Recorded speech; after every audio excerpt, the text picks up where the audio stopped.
From Ermita, Manila to Project 8, Quezon City. Let's go, guys.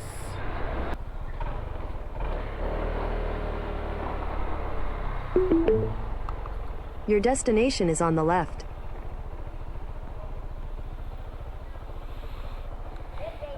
Project 8 po. Project 8.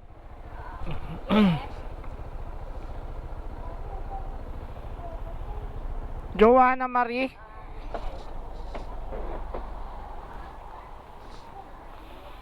Anong po to, ma'am? Babasagin? Hindi, tinapay lang. Ay.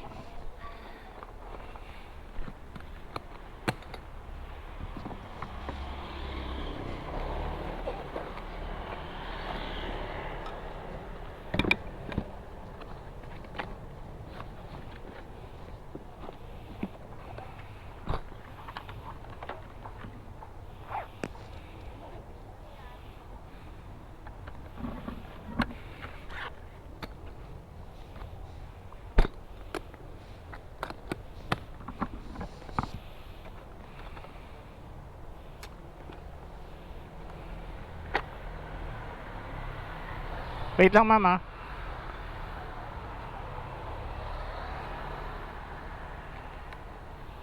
Ako na po.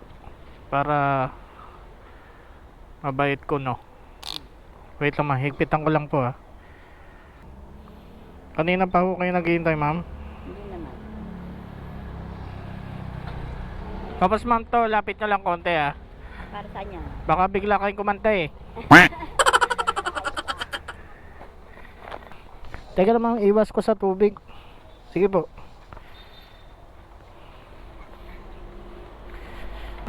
Narinig nyo na ako, ma'am. Yan, anong kakantayin nyo, ma'am? Ganun na eh. Ang layo ng uwian nyo, ma'am, ah. Project 8. Ganun nga ako eh, oh. Pero dyan po kayo nakatira, ma'am. Dito sa hipag ko to. Ah, Uuwi ako eh. Isang linggo na ako dyan eh.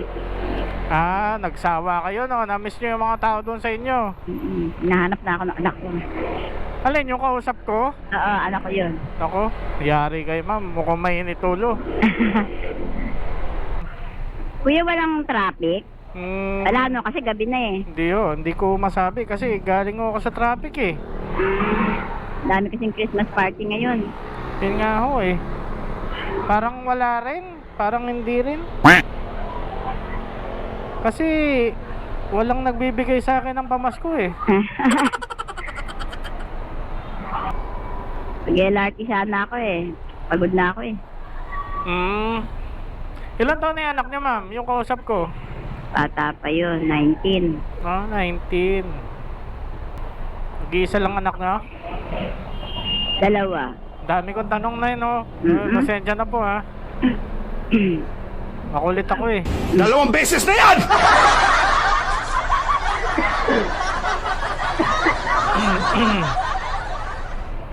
Dapat yan ang naririnig sound. Alin po? Sabi gano'n ito.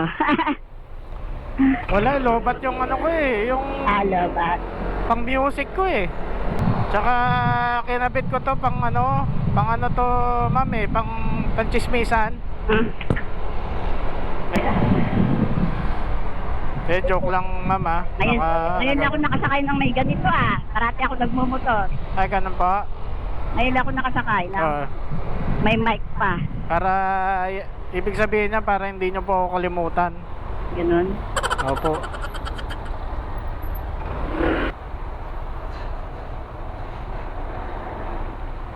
Project 8.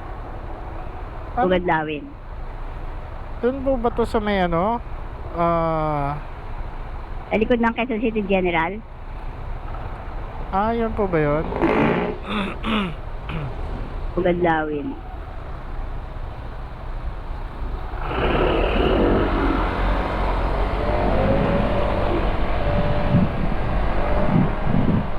Ba, nagbabago ang itsura ng ano, museum, ah. Pasko. Sanay naman kayo magmotor, ma'am, no? Parati akong nag-aangkas pag ganun. Kumakanta ba kayo, ma'am? Siyempre. Anong kinakanta nyo? Sabihin nyo lang ha, baka gusto nyo kumanta ha. Pwede naman. Plus 25 pesos lang yon. Plus 25. Hindi, joke lang, wala akong bayad. Libreng-libre lang ang kumanta. Aray ko. Kasawa nyo ma'am, nandyan? Saan pupuntahan nyo? Sa Cavite. Magkaibang lugar. Doon, may bahay kami doon sa Cavite. Layo. Saan sa Cavite ma'am? Sa Naik Cavite. Naik, parang lagi ko naririnig yun pero hindi ko alam puntahan. Malayo. 2,000 years later. Grabe naman si ma'am. 199 yung babayaran niya. Ang binayad niya sa akin 300. Ma'am, salamat ah. Yes. Dapat ganyan ang mga gagawin nyo.